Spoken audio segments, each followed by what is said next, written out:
So, hey everybody, and welcome back to the Immersive Audio Album Podcast. For today's interview, I'm joined by a very special guest.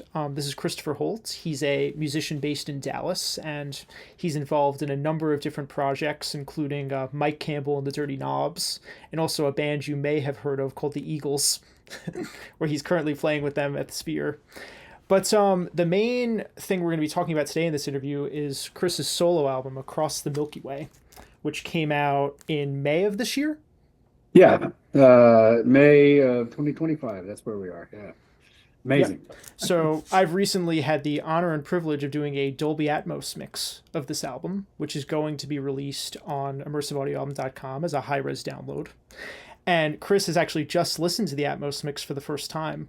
So I think we're going to be talking a little bit about kind of the recording process, how the record was made, and also about the process of mixing it into this immersive format. And I have to say, it is a perfect record to be mixed this way because it's very dense.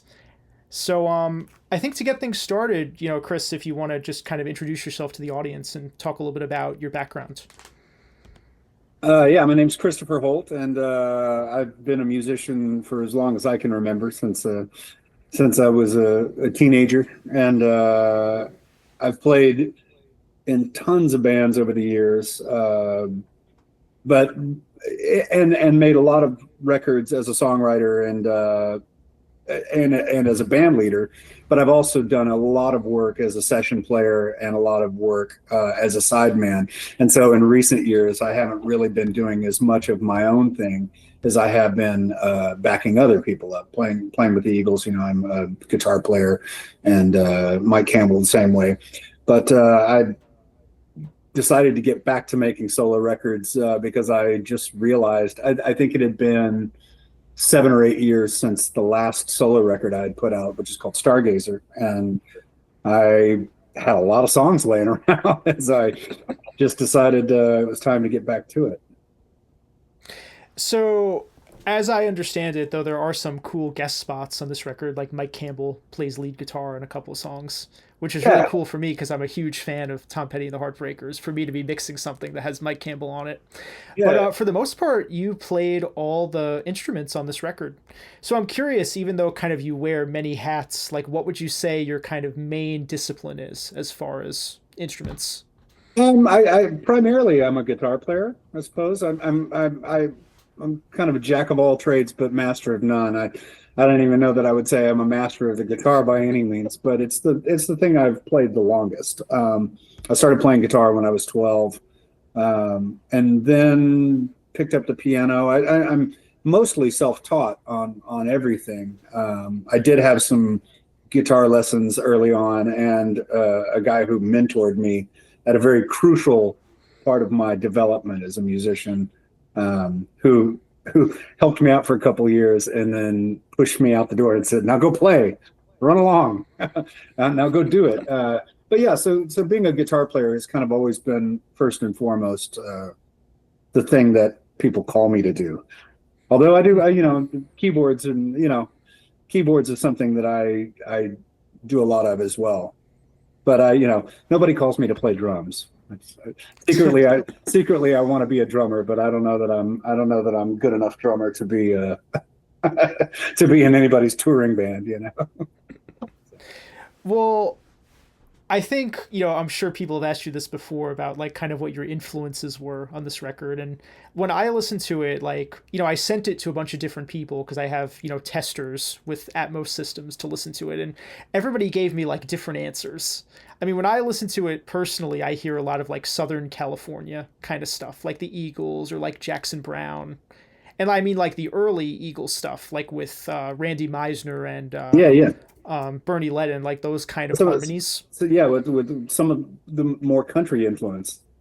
Yes. At least in terms of vocals, I suppose. Yeah. Yeah, there's a song on the record called the Quicksand, where I could swear like you could hear like the ghost of Randy Meisner singing in that song. Like it really reminded me of that kind of vocal. Wow, and that's very flattering. I appreciate you saying that. Some other people mentioned to me like there's a bit of kind of proggy stuff in it. Like at the beginning of the song "Don't Give Up on Luck," there's this kind of like arpeggiated synthesizer. Yes. And it kind of reminds me of like The Lamb Lies Down on Broadway. I've told this to a handful of people. including my friend Craig, who introduced us. I stole that from the Carpet Crawlers. Ah. That's what I call it, the Carpet Crawlers sound, and it's just this arpeggiating synth that when I played the opening chord of it, I was like, oh, that sounds like the Carpet Crawlers, and so that's I'm blown away that you actually picked that out. That's great. And I did notice that when we listened to the mix of it, that synth sound has a nice place. It really jumps out. And I was Yeah, I made it like circle the room in the beginning. yeah, Because I why not? loved It that. sounds cool. Yeah, no, that's really cool. And so that's amazing that you picked that out. But yeah, I'm a huge fan of prog. I grew up listening to Rush and Yes and Genesis, and even the stuff like I always loved the Zeppelin songs that had the really complicated turnarounds and stuff. So I played in a band for years called Olispo that was very, very prog. We were kind of prog jam, lots of math problems, but then lots of extended jamming as well. And that was when I really had my guitar chops at their peak, I suppose. Although I would maybe argue that I'm a more tasteful player now. I certainly don't play as it's not as complicated as it used to be. But I do write songs that have a lot of unusual changes. I think I've always tried to write melodic songs that I'm really just a fan of pop music in general. The renaissance of pop music from the 50s through the 90s, and obviously there's so much great music that's still happening now. It's just a lot harder to find. There's just such a Yeah. vast ocean of music out there now that it's harder to find the stuff. But I've always just loved melody. So my challenge, especially in the early days, was how can I write a song that has a stimulating melody and ear candy together, like how, so I would try to play songs that were complex enough to stimulate me musically. But as time went on, I got a little simpler with it. I started thinking, okay, nobody wants to hear a 10-minute math problem.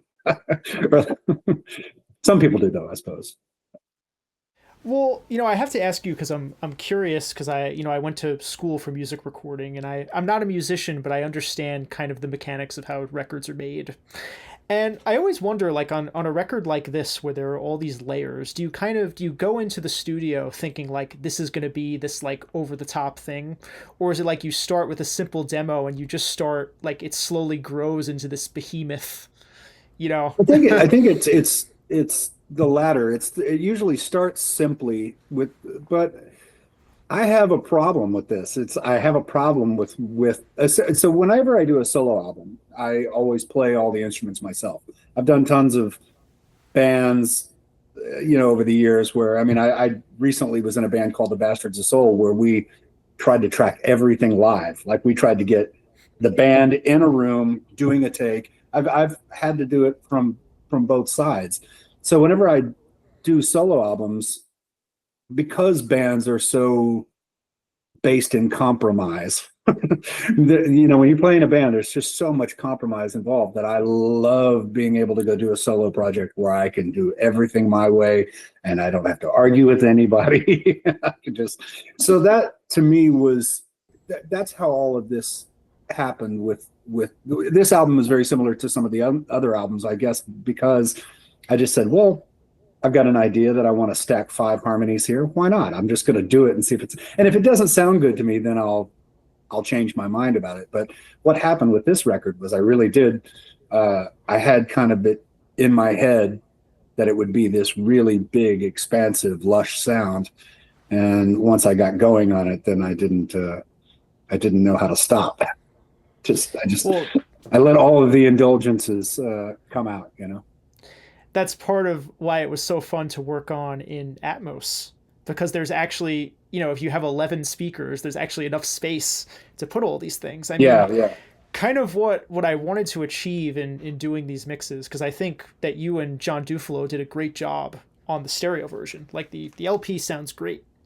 And when you listen to it, I think I get the sense from listening, it's kind of like a very clear vocal on top of this kind of like the rest of the instrumentation kind of meshes into this like gestalt thing. Like you can tell, like for example, at the end of a song like That Magic Feeling, you could tell like there's a lot going on, but you can't necessarily like pick out what all the parts are. Yeah. So I kind of wanted to just take what you did and make it so you could hear everything. Was Yeah, kind yeah. of the goal of the Atmos mix. It's funny because when we did that mix, there's a fuzz guitar solo, which you've heard because it's very prominent in your mix, and that was something that I did in one take when I was recording, and then I scrapped it. I just muted it when I sent John my preliminary mix of what I wanted the album to sound like. I kind of did an early rough mix of all the tracks and said, well, this is what I want it to sound like, but I want you to make it sound better. And I muted that fuzz solo because I just was like, there's a piano melody going on there too that I thought, oh, well, it'd be better if the piano melody takes over and then there's a long fade. And then when he mixed the song, he put the fuzz solo back in. And I called him and I said, no, man, that's not supposed to be in there. That fuzz solo, I didn't like that. And he goes, man, I love it. Please, please leave that solo in the song. And I listened to it for a few days, and then I called him back and I said, okay, you win. It is pretty low in the stereo mix. Like you can tell it's there, but it doesn't exactly jump out. I did turn it up a little bit because I like it. I noticed that. I thought I would at least mention it, be like, hey, I kept telling John to I wanted it to be more of a subconscious thing, but it is cool. It's because when you hear it front and center like that, you go, oh wow, there it is. There's that fuzz solo. It's also wild, just because of the nature of the separation with the surround sound, like sometimes things just jump out more in general, even if you don't change the level of them. And that was kind of a tricky thing in doing it because the tracks I got from John were like stems that had all the stuff that he did in the stereo mix. Like it had so it was already and everything. So it was already baked in, yeah. It was kind of like, I think the idea was if you put up all the tracks, it would just sound like his mix. Pre-mastering, because obviously it was mastered afterwards. But I found like in some cases, like even if you would just move the stuff around and not change the levels, like the balance would be different just because of the nature of having all these different speakers. And also when things come from behind you, they have kind of a different tonality because they're hitting like a different part of your ear. There's all these kind of interesting factors you have to account for. So yeah, no, I definitely noticed that stuff, and that was really interesting, was kind of trying to, everything that was there, I remembered it being there, it wasn't like something jumped out and I went, I don't remember that, but it was so cool hearing them come from different, I want to say perspectives, it's like I hear something and I go, oh, that was so cool how I'm like pointing up in that corner of the room, like it came from there. That was if I was starting like from scratch, like I don't think I could have done it. It would have been too complicated. I'm sure. Well, that's why one thing I said to Craig was I said, how on earth did he do this? Like this had to have been such a daunting task to try to, And one of the other things I noticed is that in a lot of cases, like even though you had tracked a lot of layers for one particular part, like sometimes it didn't always work to separate them. So there's another moment in That Magic Feeling when there's like this piano line that comes in before the drums. Like the yeah. And it's like on the stems I got from John, that piano is made up of like 8 layers. Something like that. The first time I mixed it, I was like, I don't know, I'll put one part over there, I'll put like one part over there. And then when you would listen to it, like the whole thing would just sound kind of like washy and diffuse. Yeah. So I ended up having to keep all of those together. And there were a couple other instances of things like that throughout the record. But then there were other parts like the background vocals where it would be like there'd be 8 layers that were all panned to the same spot. Like, a bunch of layers on one side or the other. So then in the surround mix, I could be like, I'll put the high one over there, I'll put the low one over there. And it becomes like you're sort of like bathed in this chorus of vocals. Yeah, was, I went a bit over the top with vocals on. There are several songs where I just stacked myself multiple times, and I think I did say, hey, I want them hard panned. I want when the ahs come in on this chord, I want them hard panned left, or when the ahs come in on this chord, I want them then to suddenly go to the right. It was just a challenge to see if we could get away with it and if it would work. And it seemed like it did, There's one song where the ahs like go back and forth. Yeah, It was yeah. like ah, yeah. Yeah, that's what I was talking about. So that's Angelic. That's the name of that song. So, what would you say was the most complicated song, like tracking wise, to finish on the record? Out of curiosity. Um, Probably the hardest one was Lost by the River.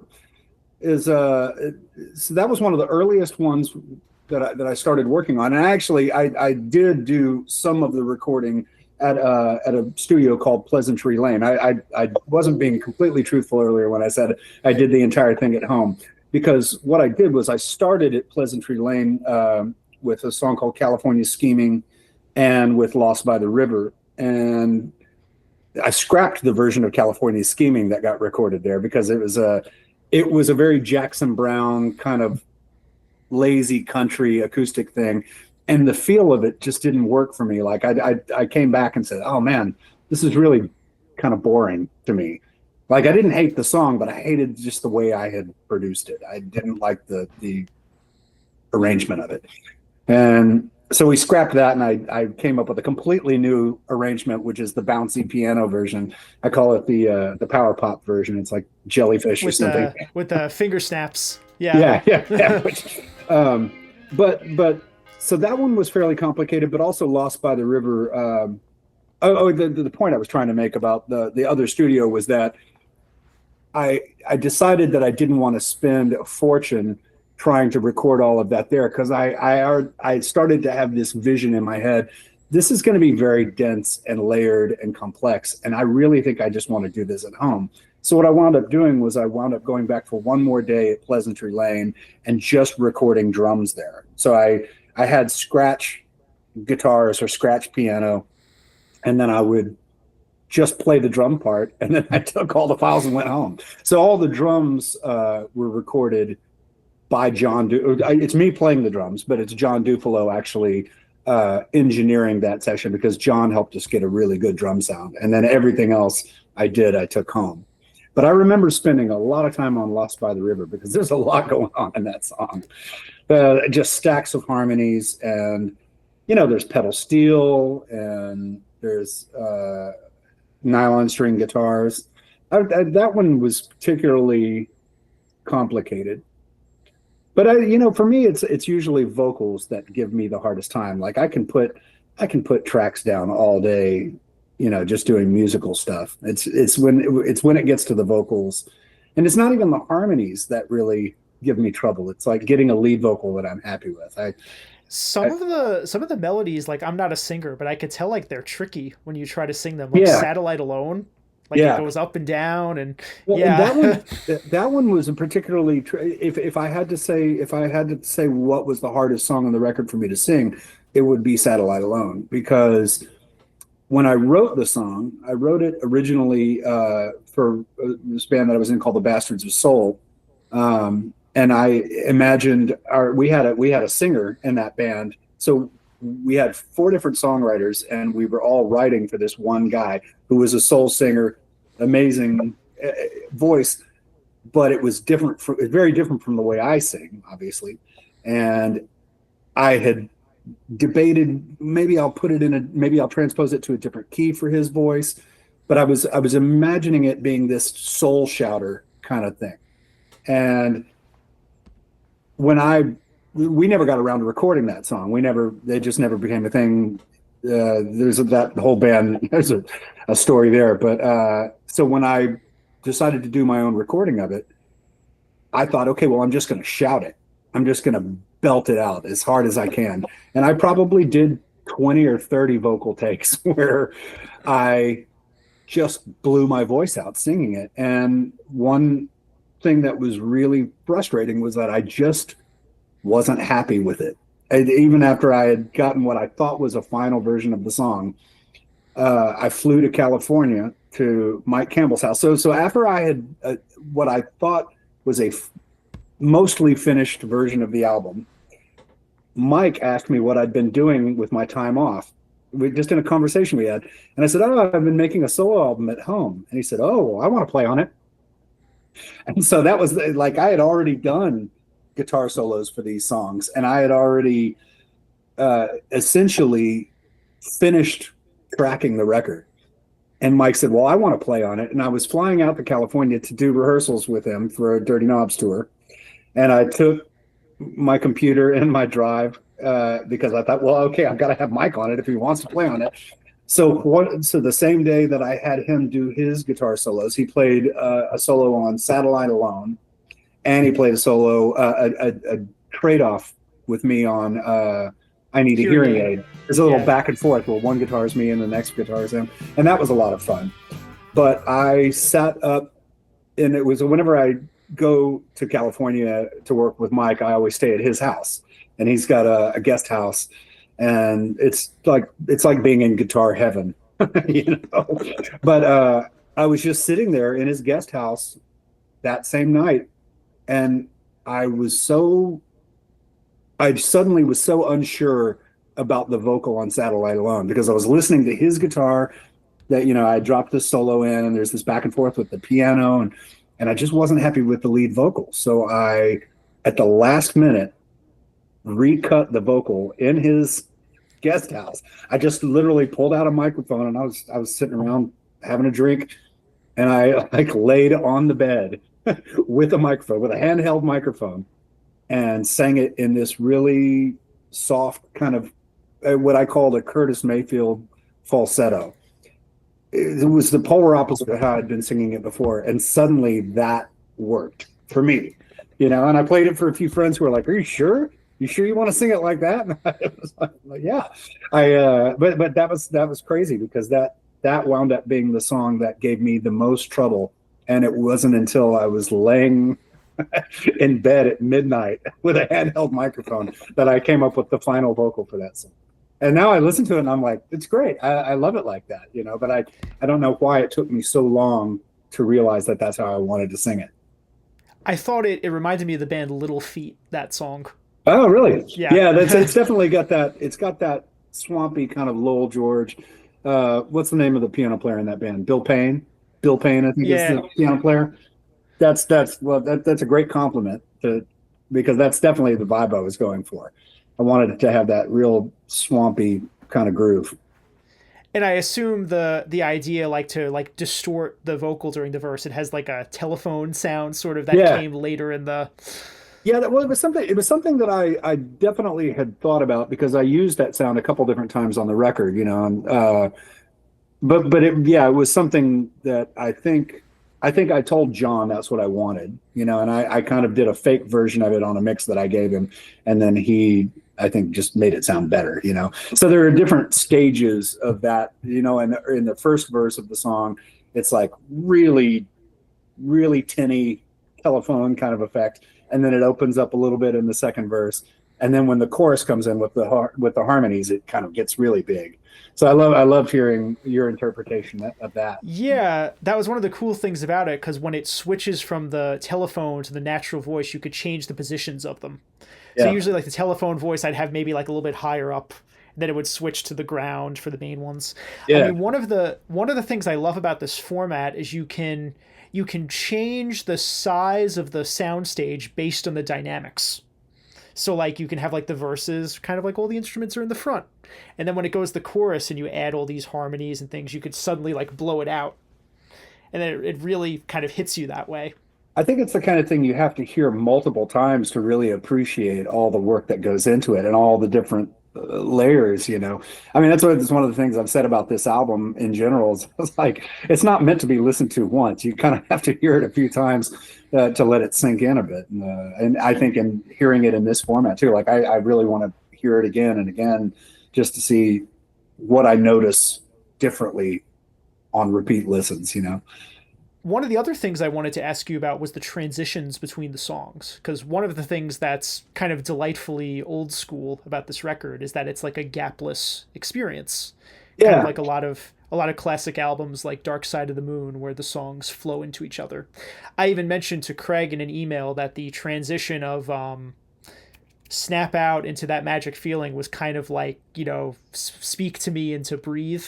Like that kind of thing. He told me you said that, and my head just kind of went. Like that's that's an incredible compliment.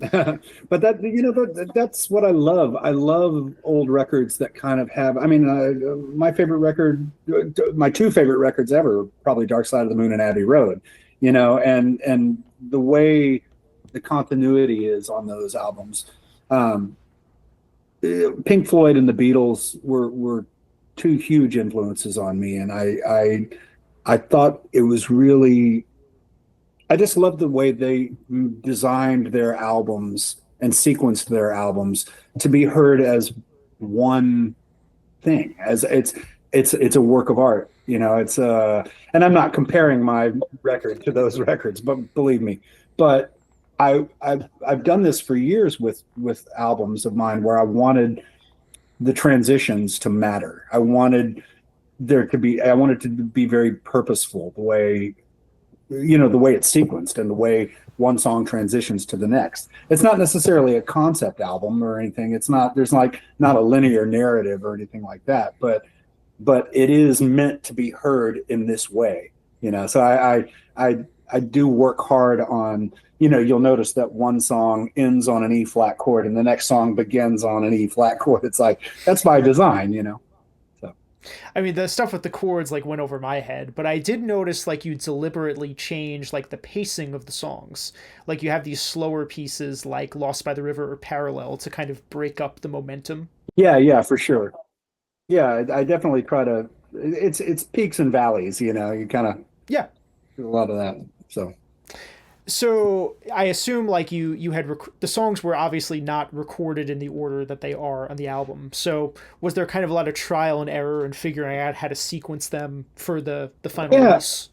Yeah, I mean, I did have ideas going in, and with this group of songs, I still have I guess hundreds of songs laying around, and it sometimes is hard for me to get motivated to record them and to get a project going.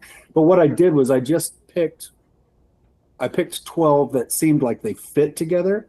It wasn't that it was like I didn't pick these 12 these are my 12 best songs. It was like these were 12 that kind of made sense together. That it was like, these kind of represent a sound in my mind, or maybe just an era or a period of time where this is a group of songs that work. And I definitely I definitely started to see it take shape as I was recording them. Like when I recorded Snap Out, I knew that was, if it was going to make the album, it was going to have to be the opening track. Because there was a period where we keep using Craig as the reference. Craig's always he's the guy I bounce these things off of. And I told him at one point, I said, I don't think Snap Out should be on the record. I think I for whatever reason, I didn't think it was good enough. And I thought the record should just start with That Magic Feeling, that it should just immediately come in with that slow burn. Because that song is very much a slow burn, the way it builds and builds layer by layer until the drums finally kick in. And he was the one that said, no, you absolutely have to put Snap Out on the record. It's the introduction to the whole thing, and it sets up the entire record. And then Magic Feeling is the punch that comes right. And eventually that started to make sense to me, because that was my original vision. Like, it was, these two songs are the opening statements. And I'm glad he talked me into keeping it on the record, because it would have been very different had I scrapped that song. But I think that a lot of those, a lot of the sequencing did come about when I was already well into the project. We at one point we were debating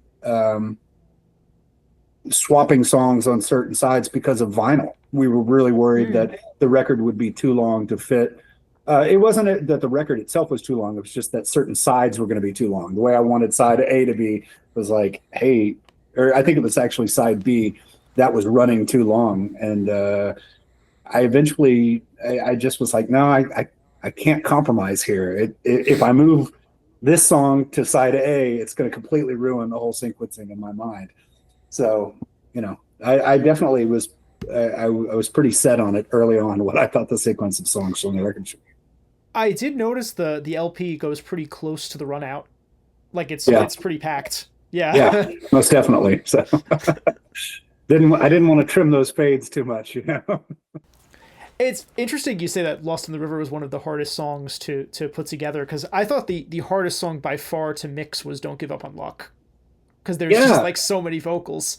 I yeah, think like half the tracks I got from John on that were vocals. Like it was yeah. there must have been at least 15 channels Well, there's of a lot. There's harmonies on that. definitely a lot going on toward the end of the song, and the first half of the song is fairly sparse. I mean, it's got all this kind of synthesizer stuff at the beginning, but then it kind of settles into a basic band track, and then when it transitions into the end part of the song, it turns into a symphony, or more like a cacophony. There's this part where like there's like a fuzz guitar that comes in, and then all of a sudden like the harmonies start piling on. So Yeah, like when you're in the studio singing this stuff, is it kind of like I'm gonna do like a low one, and then I'm gonna double it, and then I'm gonna do a mid part, then I'm gonna double it, like that's just kind of how it comes together? yeah. A lot of times, yeah, and I anytime I know that I want to have a really big vocal sound, like I will multi-track those things. I will record the part, and usually what happens is I have the melody of, you know, if it's something in a backing vocal, you know, if it's just like oohs and ahs or something like that, I'll hear melodically something, and I'll sing that, and then I'll be like, okay, and then I'll kind of stack the harmonies to make sure they work. You know, sometimes it's just like, it's like making a demo. I kind of have to experiment with what the actual harmony is going to be, and then once I have the part in a place that I like, then I'll start layering. You know, and it's like, okay, well, let's go in and let's really nail this one, let's really nail that one, and then, you know, multi-track it. So it does sound like a choir, I suppose, you know, as opposed to just one voice. Although I suppose my inflections are so similar on each thing that it does. You can probably tell that it's me as opposed to a group of singers. You know. Yeah, and I like the at the end of that song there's that like that shouted vocal with the distortion that just sort of breaks Yes, through a little bit at the yes. end, gives it a little bit of a I really lift at the wanted. end. That's another thing where I wanted that to be kind of almost a subconscious thing. It's, you know, there's a lyric there, but I don't want you to be able to hear everything that I'm saying. It's just me just shouting with. I think I was using a green bullet mic, but then we added distortion to it too. You know, so it's kind of chaotic sounding. But I like that. That was my goal, was for it to be. I want you to listen and go, what's going on there? What's he saying? Like, I didn't want it to be obvious. Even in my mix, I think you can't tell like what it Yeah, says. The only way I was able to is if you just solo it. yeah, yeah. And it's not saying anything bad. It was just the idea that it would be this. It's an Easter egg. You know, that's kind of what I had in mind there. So, Well, you know, like just before we started this, we were kind of going on an interesting thread about how you were saying that the only stuff you've heard in Atmos are just like things that Craig has played you at his place, which is yeah, where yeah. Well, you he's got the setup. He's yeah, got an incredible system. he's got the 714 setup, which most people don't have. But you were saying like, you know, like it sounded good to me, but like I have no idea how stuff is supposed to sound in this format. And I think the answer to that is that like nobody really does. Like it's still kind of a new thing. And all these different engineers have been trying kind of different ways to arrange the music all around you. And I think it's at the point now where there are certain conventions where like it usually doesn't sound good if the lead vocal is anywhere other than in front of you, because Right. you're expecting to be facing the singer. But like, you know, I've heard mixes where like the drums are in the back. You know, there could be guitar solos in the ceiling. And that's like a whole other thing. Like, what do you do with speakers that go above you?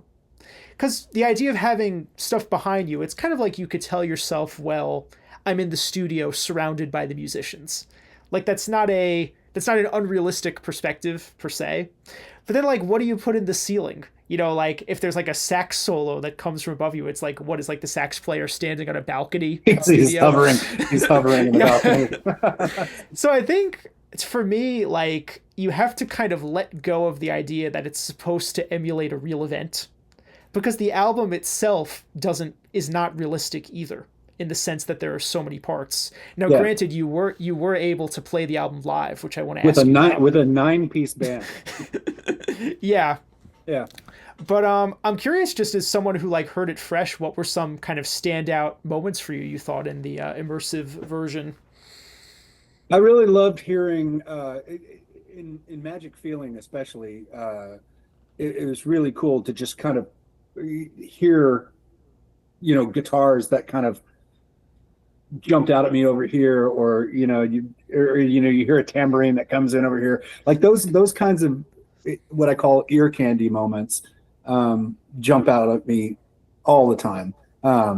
Another one was Hearing Aid, where you have a Wurlitzer part that's over here, and then I can hear the organ kind of over here. So and it's hard for me to even explain it because your perception of it is, you know, It's overwhelming, like when you have to listen to it a yeah, few times to pick up on all the, and I would say that for sort of anything that's mixed in this format. And especially like for my website, I do these kind of blog reviews of new albums that come out in this format, and I try to explain to people like how all the stuff is arranged. And sometimes like it's hard, like I did one like for Close to the Edge, like it was hard to keep track of all that was going on yeah, in yeah. it. I mean, I need to hear that. Oh, it's wild. Yeah. um One thing I was going to tell you is and this is my own insecurity coming out, but uh, I was nervous about whether or not you would think that the track sounded good enough, because I just don't think I'm a very good engineer, and I knew that I wasn't going to get a very good drum sound at my house.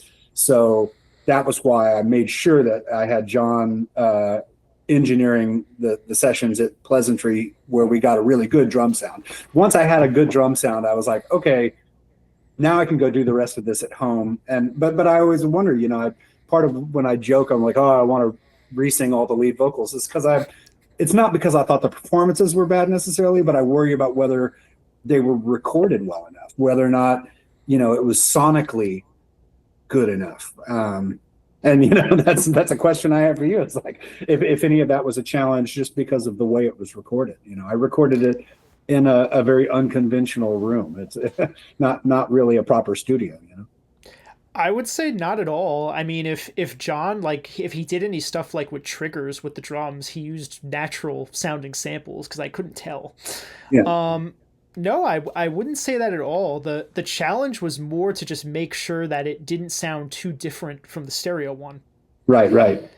Because like I was saying, even though the stems we got from John were from the mix session, like they weren't like I was starting from the beginning.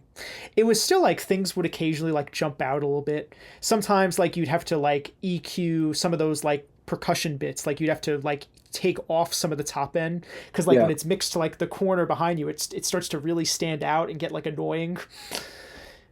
And I Yeah. think like the basic rules of mixing like still apply to this. Like it's about just making sure like the soundstage is even, right? It's like if there's you mentioned like Satellite alone, like there's piano on one side, there has to be like guitar on the other to balance it out. And it's the same thing with the surround mixes. Like if there's something in one of the surround speakers, there should be something of equal weight in the other one. And it applies to all directions. So like at the end of Satellite Alone, there's this sort of trade-off between the lead guitar and the piano. Right. So I have it so the guitar is in front of you and the piano is behind you. So Yeah, it's sort of I like loved hearing that. That was awesome hearing the piano. Like yeah. when that was definitely, you asked earlier what some of the highlights were. I love hearing that little interplay between those two instruments because they sound so different. It's like it's not like a guitar battle where you're hearing two kind of similar guitar tones but that was really cool, just hearing the piano come from behind and then that guitar up front. It was like that was a perfect moment for sure. I mean, there are a lot of instances on the record where there are like call and response kind of things, like Yes, in for sure. "Don't Give Up on Luck," the once again, the Yeah. the vocals trade off back and forth, and those are things where you could use the different pieces of the room and have them like alternate with each other. Yeah, for sure. You definitely nailed all that stuff. That was I mean, the thing that was amazing to me was how you fit it all into stereo. Like Yeah. I was thinking like I'm lucky I have all these places I could put the stuff. Like how did you make it so you could fit it all in two speakers and you could actually hear all of these things? Yeah, I like I said before, I gave John an early rough version of where I thought things should sit in the mix, and John was actually very uh, faithful to that. Like he really, like I mean, when he first sat with it for a little while, he said, "I don't know, man. I there are some things I think I would do differently." And he did, every once in a while he would pick his battles and say, "Oh, I really like with the fuzz solo, for example." He'd say, "Hey, I really think we should do this." But mostly he honored my vision for what it was. But I knew that he would have such a better understanding of how to EQ things and how things should sit in a mix. So I trusted his judgment on that when he would, make some of the harder decisions. I noticed like the stereo mix, it uses kind of like the full spectrum. So like there's a lot of things that are placed, like there's things that are panned like 25% right or like 50%. It uses all that space between the center and the sides. You listen to a lot of old stereo mixes and it's kind of like there's stuff on the far edges or in the middle, and it uses kind of that whole. So I think to sort of translate that into the Atmos mix, I would say the stuff that he would have put all the way on the sides were the kind of things you could put in the back in surround. Yeah, whereas the ones that were more central, those kind of had to stay up front.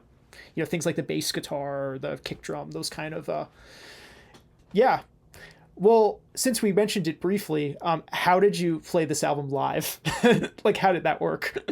Man, it was a lot of work. So when my first thought was it can't be done. It's too much hassle. I was like, it's too much hassle. But then when I was talked into considering it, then I have a group of musicians that I've worked with, tons of friends that I've been playing with for a long time, and I just made kind of a wish list of all the guys that I would get if I could, and they're all local DFW guys. And I knew that I had to have a bunch of singers. I knew that basically everyone in the band had to sing.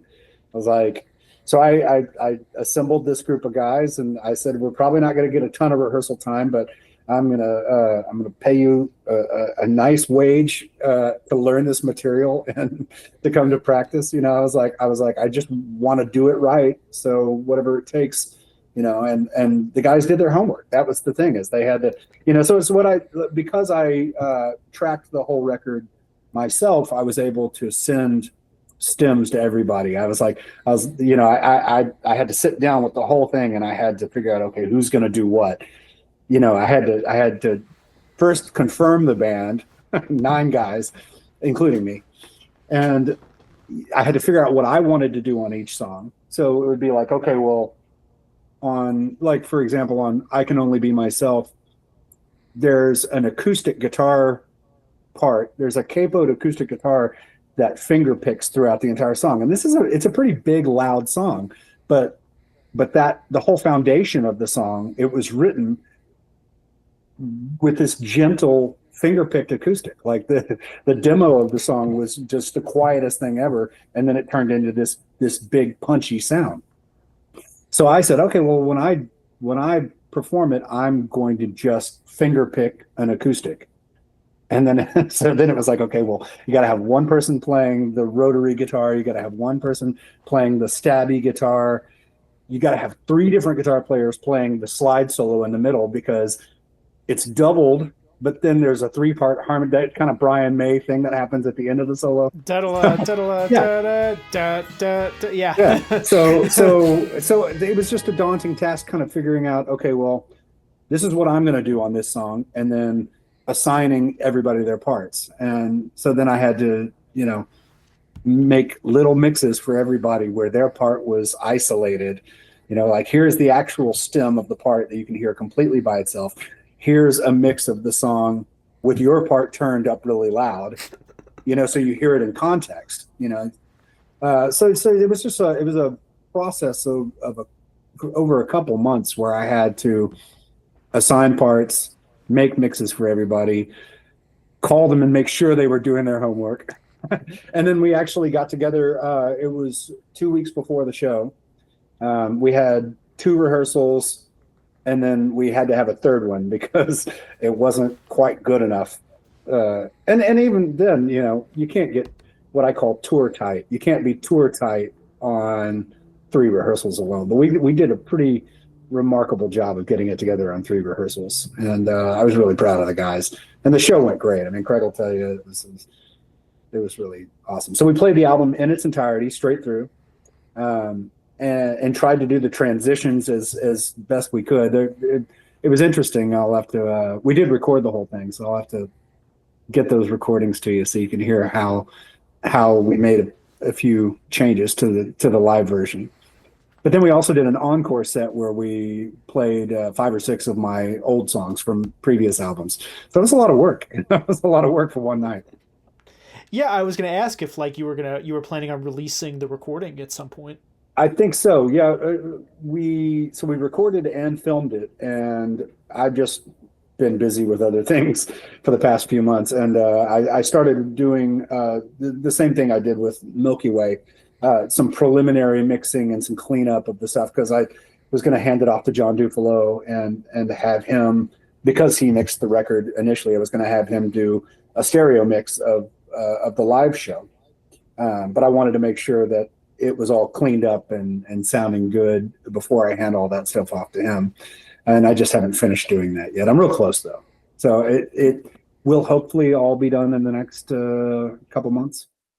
And I'd love to consider an Atmos mix of that. Yeah, if it sounds good enough, you know.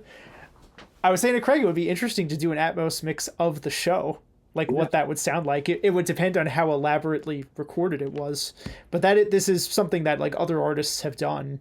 Like if you're familiar with the band Snarky Puppy. Yes, of course. I know Mark Lettieri, the guitar player. Yeah. They did a very elaborate like live set that was mixed in Atmos, and it sounds incredible. There's a Blu-ray of it. I can only imagine. Those guys are just insane musicians, those guys. And the other thing I was going to ask you about, like the older records, like I've been listening to Stargazer, and I think that would be incredible. Yeah, in an Atmos mix. Stargazer is the one that I probably would think first and foremost. I'd be like, well, that'd be a cool Atmos record, because there's and you know the new record is it's almost like a sequel to Stargazer in a way. It's like there's a lot of the same production ideas. That one's super layered. If you go back to some of my earlier records, like A Cosmic Joke, that one's a little more sparse, a little more acoustic. Summer Reverb, which came before that, has, you know, I mean, all my solo records tend to be a bit indulgent production-wise, you know, but Stargazer is probably the most. Although maybe, I don't know, you've heard a little bit of Stargazer now. Would you say that that's more indulgent than Across the Milky Way? Depending on the song, maybe. Right. Yeah. I mean, no, there's a track with Henley on it, right? On Stargazer. Yeah, definitely. Yeah. That was something where he and I were working on something, and I just mentioned that I was finishing a solo album, and he said, well, if you want me to sing on it, let me know. And I kind of thought he was joking, and I said, well, Don, you can sing every song, man. And but then he followed up with me about it, and he said, hey, I'm going to be doing a thing with the Eagles for the next few weeks, but when I get back, you know, let me know. I'll come sing on your song. And I was just blown away that he really wanted to do that. And so he came over one day and sang on a song called I'm Wasted, which is his vocal on it was great. And it's just like, I thought that was the coolest thing ever. You know? Yeah. I can imagine. Don Henley, have Don come sing on your song. You know, that's pretty mind blowing. So. But if we were to embark on that project someday, I assume either you or John Dufalo have all the sessions for that. Well, John doesn't. So Stargazer is a complicated one because I did it with 3 different co-producers, and the files would all be in 3 different locations. I could probably get. Yeah, I bet I could probably get my hands on it, but that might be a little bit of a process. So when Craig mentioned that to me before, I said, yeah, I think I could get my hands on all that stuff, but it might take some digging. You know, it might take a little while because those were not done at my home studio. The new album is the only one I've ever recorded at home. Well, the last question I'll leave you with, and I always ask people this when I do these interviews, is if you could have any sort of record, old or new, mixed in this Atmos format, what would you choose? Oh man. I mean, I'm sure a lot of the things I would pick have probably already been done in that format, you know. But I would want to hear anything that's got, have they done The Wall? Has The Wall been done in Atmos?